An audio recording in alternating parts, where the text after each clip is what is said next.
Hello there, my name is Anthony Barocas for StreamTech, and today I have another really interesting conversation. Today we'll be talking with Vicki Komorowski, who does live streaming of weddings and funerals, and she serves Perth, Australia. Vicki, thank you very much for being on today's live stream, or recorded stream, I should say. And first thing I really want to know is how did you get started in streaming? What did you do before? How did you make a transition? 2006, I started not live streaming, videoing. Decided that that's something I wanted to do. I did a friend's wedding with a little handy cam, little tiny thing. Thought it was great. So upgraded the camera. Went around just asking people if I could video their weddings. No charge. Went back to a friend of mine who was a cameraman for Channel 7 here in Australia. And each time I did a wedding, I showed him the video, and he picked the GBs out of it and said, that's wrong, that's wrong, that's wrong, do this, do that. And I learned from Bob, and Bob was so pedantic in how you video and what you should and shouldn't do. And slowly I went from there. But just prior to COVID, I tried bringing live streaming into funerals and weddings. But Anthony, if you don't realise, Western Australia stands the initials of WA, and we are called Wait a While. That's what WA stands for, because we're still waiting to catch up with the rest of the world, which I don't know is ever going to happen here. But live streaming back then, prior to COVID, was just not a done thing. People just didn't do it. Then when COVID hit, a friend of mine was live streaming, and I ran into him at a funeral one day. I was doing the music and the slideshow and everything, and he asked me if I had my equipment still, and I said, yeah, I do. And he said, COVID's hit. I'm knocking back between 8 and 10 weddings a week. Can you help me out? And I said, well, you're going to have to teach me how to do it all again, because it's all different. So we went through the process, and back then we had a laptop, we had an encoder, we had cables, we had a cooler for the laptop, we had one camera. My laptop didn't allow me to have more than one, and it took off from there. And then I found the YOLO box. Best thing in the world. So let me just get this understanding that you dove into this not really having the knowledge, but you found a mentor. You found someone who, you would do something and they would help you and guide you in the right direction. Because I think that's really, not a lot of people have that resource available to them. No, because Bob was around. He had, here in Mandurah where I am, he had a local shop where he was out of the TV industry, but he was converting VHS tapes and so forth to USB at that stage. External hard drives weren't really big then, but USBs and DVDs were very big when he was doing it. So I took everything into him, and he picked the GBs out of it. Now, that was the only way I learned, and I learned the hard way, because he's not the politest man in the world. If there's something wrong, he'll tell you straight to your face. But when it came to live streaming and doing the new stuff, I learned from Chris. And then when we got the YOLO box, you became my mentor. Everything you spoke about, you wrote about, you put a video up. I think I've saved so many videos to my computer of you literally talking about what's going on and how to do this and how to do that. I would have thrown the YOLO box in the rubbish bin months and months and months ago if it hadn't been for you. So you have to look around, you have to look out for people whose knowledge is uncomparable to anybody else. So I went from video to live streaming, and then to you and everybody else on the YOLO Live site to help me out, because let's face it, if you're a young person, you're up to date with a lot of all the knowledge and the terminology and everything. I've just turned 71. I don't have that knowledge.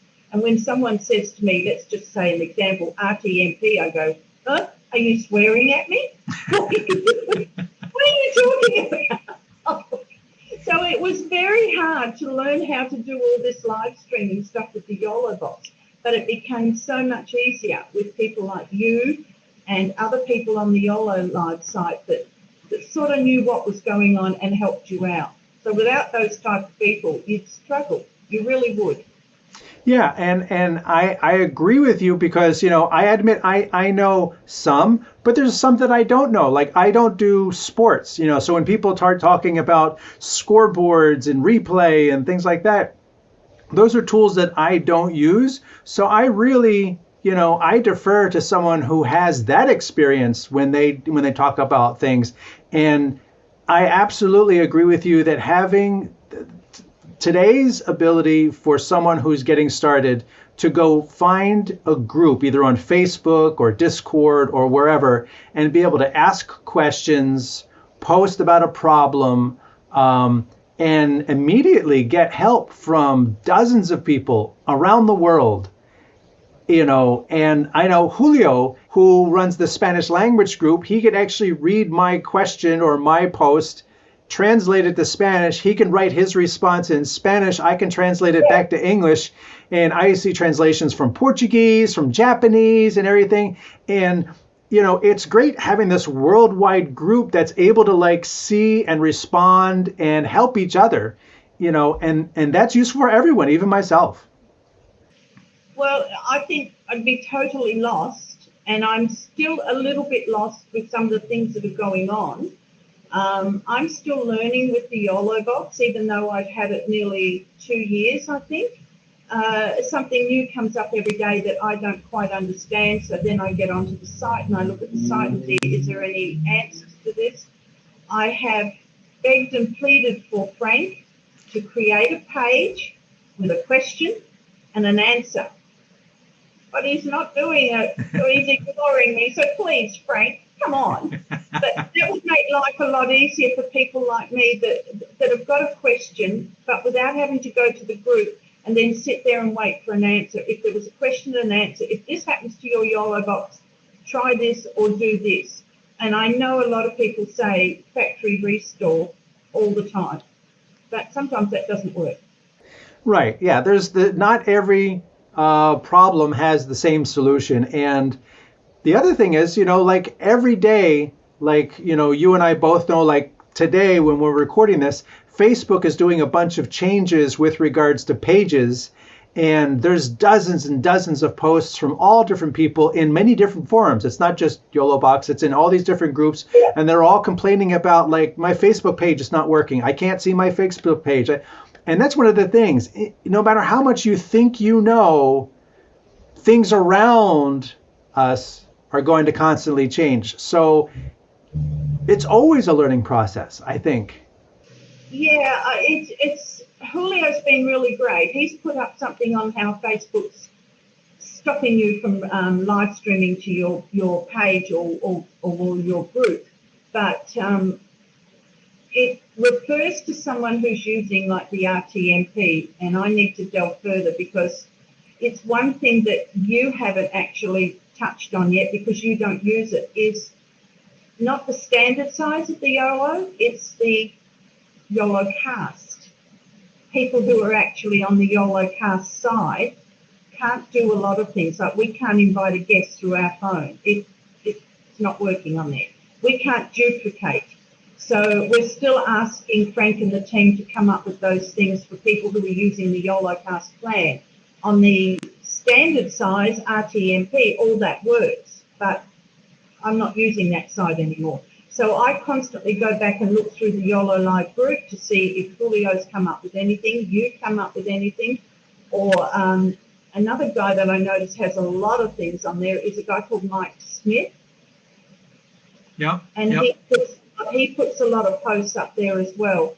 Danny Dodge is another one. He's constantly putting up brilliant ideas, but I think what's happened is now the Ultra's come out. Everything's concentrating on the Ultra. Nothing's happening with the Pro. And I'm a bit sad about that because I'm not buying the Ultra. Not, Yeah, that's the downside with the march of technology. And every year a new iPhone comes out. Every year a new Samsung Galaxy comes out. yeah, And yeah. every I don't know, what is it, 3, 4 years? The new YOLO box comes out, and things march forward and things like that. But I think the hardest part is keeping up with the software, though. Like you said, with the differences between using technology in a device versus using technology that's in the cloud, and then your destinations. Facebook changing the way it does things. It's even turning off access to groups as well, and that's a whole other issue separate from the pages. Being able to stream directly in the groups. I'm going to keep my fingers crossed because this Sunday here in Mandurah, we have a very big wedding expo on, which is in a local park area, right surrounded by restaurants and bars and all sorts of things. And it's fairly big for our little city of Mandurah because we've never had a wedding expo here before that will compete with this. We've got music and all sorts. But it's my job there as well as a vendor to go around and interview all the other vendors, and I'm going to be using Facebook. So I think I'm shot in the foot from the start because I don't know that Facebook's going to allow me to do it. So I'm not sure what I'm going to do at the moment. Well, we do know that the YOLO box can record as well, and in lieu of Facebook having an issue, we could always record it and then upload it later. That's probably what I'll do. My Sony camera that I have is look, it's an old one, but it's an oldie but a goodie, as I say, and it's got an internal hard drive of a 96 gig hard drive. I'll record with the YOLO box. I'm using Danny's grab and go handles, so I can move around on a monopod, and it'll be a lot easier. So if all else fails, if it doesn't go direct to Facebook, then yes, I will put it up later when I get home. But I'm hoping it's going to work for me. We had Australia Day here a couple of weeks ago, and I spent probably 30 minutes on Facebook, just on the water's edge where all the boats were in the canals and that, and showing that. And Facebook didn't fail me, and that's when everybody said it was not working, but it worked for me, so I'm not sure. We'll give it a go. That's really all we can do these days. Since we don't control Facebook and we don't control YouTube or even the internet, especially if you're out at a public event where there's thousands of people and you're trying to use the same cellular connections that they're all using. Yeah. That's the other thing, you see. I have all the gear that I've bought. Holy hectors. Some people say to me, why have you got all this gear? And I go, well, I've got an external dongle, I've got the YOLO box, and they look at the YOLO box and think, what the blazes? And I think the only way I can describe it is, as you said, it's like a tablet. If I say a mini computer, they think, oh, you can get on, and do this on Google. And I'm, no. It's just like a tablet. But the gear and learning it all, I mean, the Nighthawk, the external dongles, the USB ports, what it can and can't do. You were my lifesaver on that because, again, terminology, it was like, it's gone right over my head. What is he talking about? So I had to look it up, and I finally worked out what it was. But I have to admit, without your videos and your training videos that you've been putting up, I would have thrown it out in the rubbish bin by now. Well, let me ask you, of the gear that you use, what would you say are the three tools that you use that you find to be the most useful? The YOLO box, number one, because it's convenient, it's easy, and it's small. That's Pro. I haven't got a mini, and I'm not buying the Ultra. The Netgear Nighthawk, that's a must. That's the Ethernet cable into the YOLO box. I've not ever used it as a Wi-Fi. I've only ever used it through Ethernet. And I think I just bought another little camera, which is the Sony ZV-E10, a little mini camera, which I'm going to use as a third camera on Danny's Grab and Go. When you do funerals, you can have your two cameras, one down the front, one up the back, where you are with your YOLO box. But then the casket and the priest and everybody else wants to walk outside and go to the hearse. You need to be able to move. Now, you would know yourself, trying to pick up or move a tripod with all the gear on a dolly over bumps and lumps of carpets, floorboards, concrete, doorsteps, everything else. And it just doesn't look so good, you know. So that's why I've got this grab and go on a monopod where it'll be set up and I can just pick it up and walk backwards basically out to the car. And it's a lot smoother than trying to cart everything else out there. Wish I could use a gimbal, but unfortunately for me, gimbals are just too heavy. I can't hold them up long enough. So the grab and go that I've got from Danny that's just ideal for me. But they're my main parts of my equipment at the moment. So, I don't have to have laptops, encoders, extra cables, USB-C cables and all that sort of thing. The other thing that I do at weddings is I record direct to a USB into the YOLO box. And if everything goes well, the live stream's worked out, there's no hiccups, there's no long delays of the bride forgetting to turn up or something like that, and I don't have to edit it, then once the wedding is finished, I simply give them the USB in a neat little package and say, there you are. Wow. Honeymoon, whatever. And I walk away and there's no editing for me because it's as simple as that. I do a title page so that welcome to the wedding of whoever, and it's a picture of them. I ask for a picture, where the wedding is and what date it is. And then I go straight into the live stream. It's all recorded to my camera. It's recorded to YOLO box. It's recorded to the USB. I put the USB at the end when it's finished, after it's finalised, into a little organza bag, and I hand it to the bride or groom's parents and say, this is their wedding ceremony. Thank you. I'm out of here. Goodbye. Well, okay. So that really leads me to ask. So you started filming things with the GoPro, unpaid, learning, and everything. How did you make the transition from doing things for free and learning to then start charging? How do you make that transition? I jumped in with both feet and prayed to hell. Basically, once I got off the little camera, the little, what do you call those, camcorders, I then bought this Sony camera, which I went up to Perth and I paid out for this camera. Back then when I bought it, I think it was about 6,500 Australian dollars. It was an expensive camera. Yeah. But did everything I wanted to do. It's a little camera. It weighs just under a kilo. It wasn't heavy. I have my other Sony camera, which was an older one that I bought secondhand, and that has the old tape recording in it. But I use that now as a second or third camera. Even though the tape's in it, I don't record to it. I simply use it as a camera to come back to the YOLO box for down the front of the aisle or down the front of the funeral or whatever.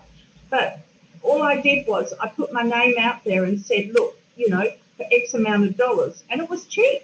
It was very cheap. I can do your wedding ceremony and parts of your wedding for you if that's what you want. And back then, and especially in Western Australia, brides were not paying out for videographers. Photographers, yes. Videographers were not popular. And it slowly came into view that, oh, heck, photo's lovely, but you can't hear what you're saying in your vows. You can't hear what you're saying to them when you're exchanging rings. So it became more popular here in Western Australia, and I just happened, I think, just came in at the right time. I did that right up until 2015. No, sorry, 2017, and I stopped. I'd had enough. Doing weddings, travelling here in Western Australia to different weddings, you were travelling an hour and a half to get there, sometimes 2 hours if they were further down south. You were spending 4 or 5 hours with them, and then you would have to drive home. And it just started to get a little bit much. And back then, I was only charging $1,000 for a whole wedding. Wow. Now, over the eastern states, it's a different story. They're charging $4,000 or $5,000, but I keep saying Western Australia is wait a while. We'll catch up soon, but I don't know when. So, and then all of a sudden I decided, no, I've had enough. I can't do this. The other side of my business at the time, Anthony, was I was doing digital slideshows for funerals.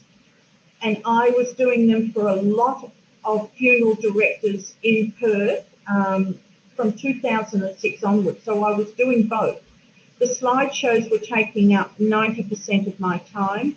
Weddings were taking up 10%. I stopped doing the slideshows about 7 months ago. Other competition came in. It made it harder for me. They were charging more, but then their equipment and everything that they were using, they were bringing in big televisions and things like that. So I pulled out. So now I'm just truly live streaming, and that's all I'm doing. I'm not doing anything else but the live streaming. Well, and I was going to ask, and I'm glad you went to that point. When you do the wedding ceremony, you're recording it, and you said you can give them the USB stick, but you are streaming it too. So the couple may have. Do they publicize it in advance, or how does that work? Well, as you know, when you create the live stream, you send them the link, and they forward the link on to all their family members that can't be here.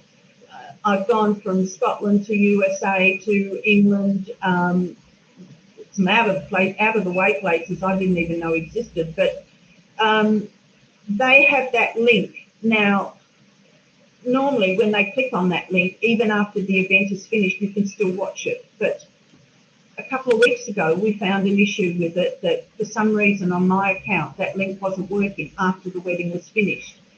Hazel, he fixed it for me. But what I do then is when you do the link, it doesn't show anybody giving you comments like YouTube or Facebook does. So I had to go back to Hazel, and she's shown me how to get it so that I can give them a link to download it, which also has the comments down the side. So the bride is able to then download the whole wedding video to herself. She's also got it on USB if that's what they want. Some opt out of the USB and say, just send me something to download because they want to put it on their computer. Right. So I do that. But basically, most times they'll get a USB. If not, they get a download link, which will show their video and their comments on the side. Some of the brides, they understand live streaming. Some of them don't, and just go, wow, cool. I didn't know people could leave messages like that. And they're astounded that live streaming is just so damn good at stages anyway. What type of audiences do you get when you live stream the weddings? Are we talking tens, hundreds? Anything from 5 or 6, depending on who it is. The biggest one I've had was 508 people watching. Nice. And that was a Jewish wedding we did, and a lot of the family were not here. So they were all watching from wherever, all over the world. Right. New Zealand is a very popular place for people to watch weddings as well. You get a lot on there, a couple of hundred, who can't come here for one reason or another. So it's been great. I mean, sometimes I've only had one person because bride's grandfather couldn't make it. He was sick. Everyone else was there, but she still wanted to live stream it. Now, I don't know what other people charge for live streaming. And people go to me, Vicki, you are too cheap. But here, for me to live stream a wedding, and even though sometimes I have to drive an hour to an hour and 15 minutes, I charge 400 Australian dollars. Yeah, I can see the look on your face, Anthony. Vicki, you are too inexpensive. But see, look, I don't know. When you look at how much a wedding costs a bride and a groom, you're looking at $80,000 upwards. Now, I know that sometimes live streaming a wedding to a loved one who can't get there is more important than anything. But I don't know what happens here in Western Australia, but it's not the first thing they'll book. I'm always being booked a week or two before a wedding. Oh, uncle can't make it, auntie can't make it, grandparents can't get here. So then they panic and want someone to live stream. I'm not the first cab off the rank. And in a lot of the weddings that I've done recently, I've had a few issues with the photographer and the videographers blocking my view. Because I'm not first cab off the rank, I'm just live streaming. That doesn't mean anything to them.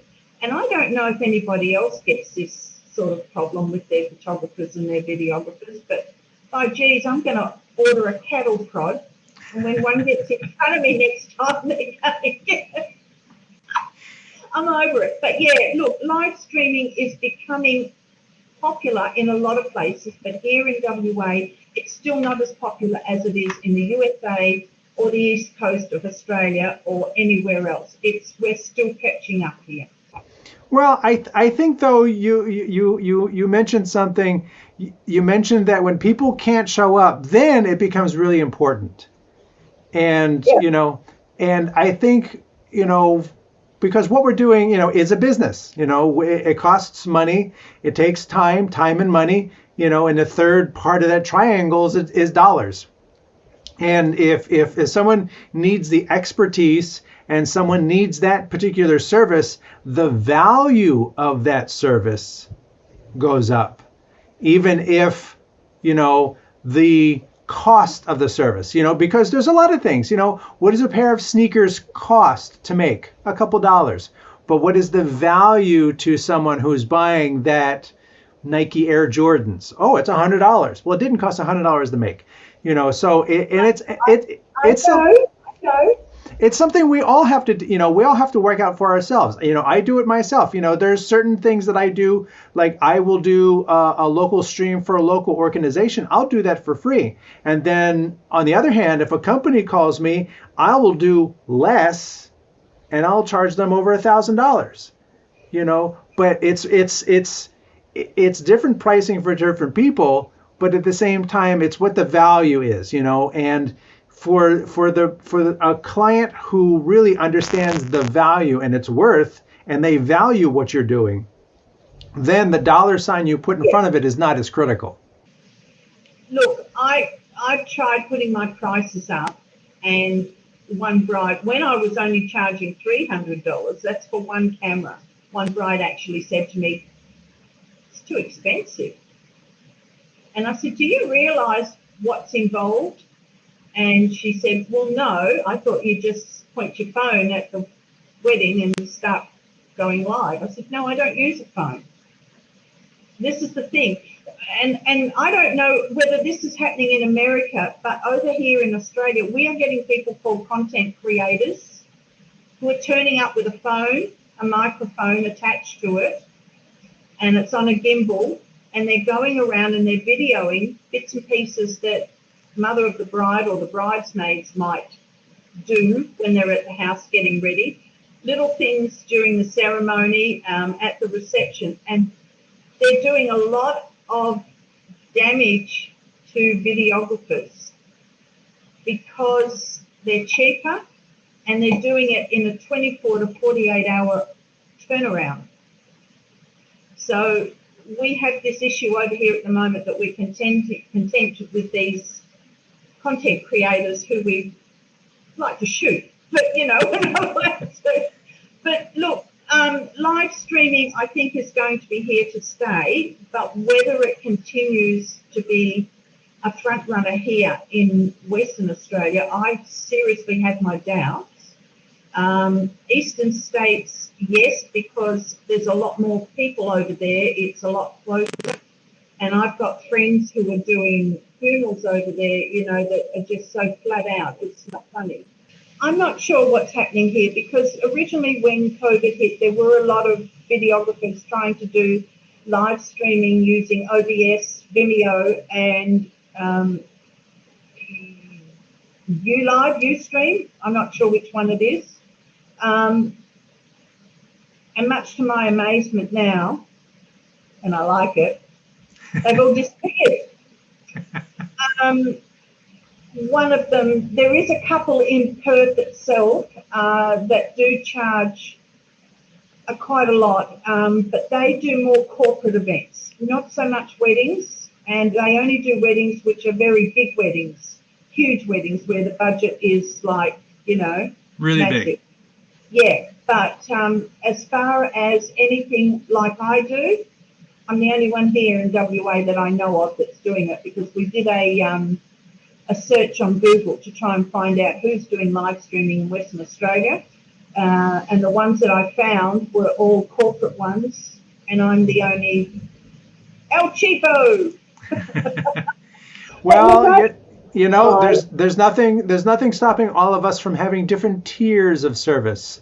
You can have the basic tier, but if you want a little bit better, I mean, I back in the day, I did weddings and events, and I was just a videographer back before streaming happened, and I had this one bride came in, and she was a bride. She knew what she wanted. She wanted these flowers. She wanted this place, and she wanted this to happen before that. And I came in. I says, well, this is the price for this. This is the price for that. This is the price for the other. And she says, oh yeah, I definitely want the best package. I said, okay. And then she's like, is there anything else? I'm like, yeah, I really didn't have anything better than that. But it was just interesting that sometimes there are really good clients that understand the value, and they want the best. I think it's, as you said, it's depending on how important the live stream is. I've had brides say to me, I don't care what you're charging, I just need it live streamed for my grandparents, and that's what it falls down to. So I don't put my prices up for that. I have done some for no fee at all, especially cancer patients. The one other thing that I absolutely adore doing is what we call living memories, and I've done 4, and I'd like to do more, of people with terminal illnesses. I've gone to the hospital or their home, and I videoed them talking about their life history, where they were born,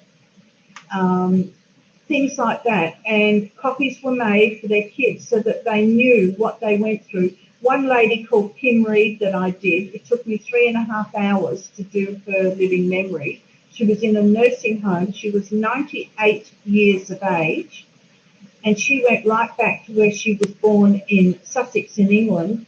Her school, her primary school, her teachers, dates, she had everything.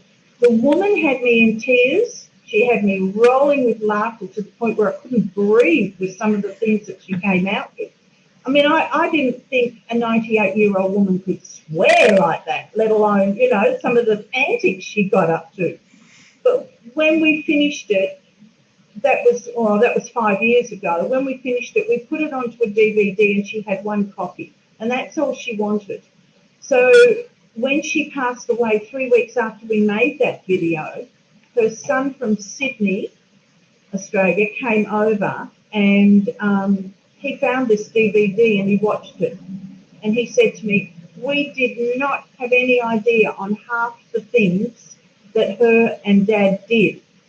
This was something that we knew nothing about. And now we have that history of her and what Dad went through in the war, because she talked about her husband in the war and everything in England. And he just ordered another 10 copies off me because he wanted to give them to the grandkids so they could see what him and his father had gone through. That to me was worth all the money in the world. I don't care what, I didn't charge her for that because it was a one-off for her. But it was worth all the money in the world to me because I've still got it and I watch it and I still laugh my bloody head off. She was hilarious, this 98-year-old, and what a life. But I love doing those, but a lot of people here, when you go to them and you say, would you like to do a living memory? They go like this and go, please don't put the mocker on me. I'm not dead yet. I said, that's why it's called a living memory.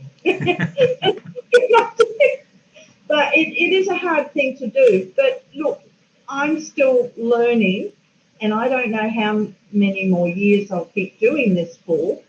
I've started off with one camera, then I got two, and now I've got three cameras. And David MacGyver, do you know him? He's over the east in Australia. He's quite often on the YOLO Live site. I watch his funeral videos just about every day. He sends me a link to watch them privately, and I watch how he maneuvers his cameras around to learn what he's doing. Then I'll go back and ask him questions. Why did you do this? How did you do that? And so forth. And that's where I'm learning a lot of stuff off him on what to do with my cameras and how to use them properly.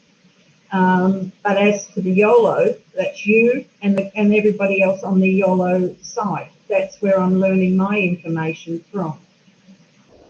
Well, it's there's no end to the learning, but I really think your story about your living memories, that is what I think really drives all of us, is that we're doing something we like to do. And that is, we don't get into live streaming because we don't want to do it. We get into live streaming because, we can see the people we help. We can see how we're making things happen, and we're helping people on the viewing end see things they would not be able to see too. Well, that's the important thing. I don't put a full wedding up on Facebook. I shorten weddings and put 2 or 3 together and say, these are my latest weddings. And one bride said, oh, but there's only little bits of it. And I said, no, that's not the whole wedding, because that wedding is private to that couple. I only put certain bits up there. But living memories, you can't put that up publicly because that's a no-no. But that's up to the family to see. My other passion is, and it's one of the hardest to get anybody to talk about, are veterans.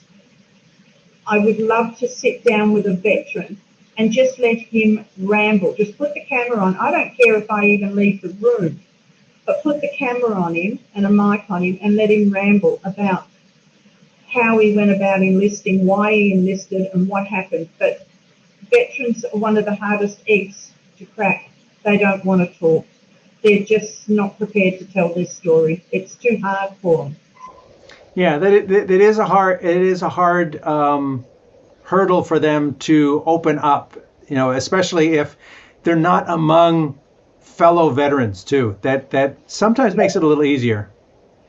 Yeah, it is very hard. I'm still trying. I've got a friend here in Mandurah who's on the council, and he's also ex-veteran. So, I'm pushing hard with him to try and get some of them to just talk a little bit. But what we call our local RSL club, it's like a private little group. Yeah, they just clam up when you ask them a question. And it's so interesting because to me, that's history, and that's history. Once that person's gone, that history's gone if it's not been told or recorded. Even if they write it down so that someone's got it, that's history to us, and that's my bit of passion, is trying to get that history. When my dad passed away, he was from Scotland. He came out here when he was 15. He had 7 brothers and sisters. He worked on a merchant boat. That's it. I don't know where he went to school. I don't know anything. He was a Scotsman. He didn't talk about those things. And he mumbled. Oh, my God, did he mumble. He mumbled so much you couldn't understand him. I just gave up in the end and said, oh, I'll ask you that question another time. But it's history that's gone now, and that I think is so important. I don't know. It's just my opinion, I suppose, but... No, and I appreciate hearing the stories that you have with regards to how you use streaming and how you've been able to help people, whether it be with a funeral or a wedding, through the use of streaming, and finding out a little bit about what you want to do next. With these living memories, I think that those are ways that we can use this technology to help other people. And I appreciate you taking the time to tell me about how you do what you do and what you're looking forward to do in the future. Thanks, Anthony. I appreciate the opportunity.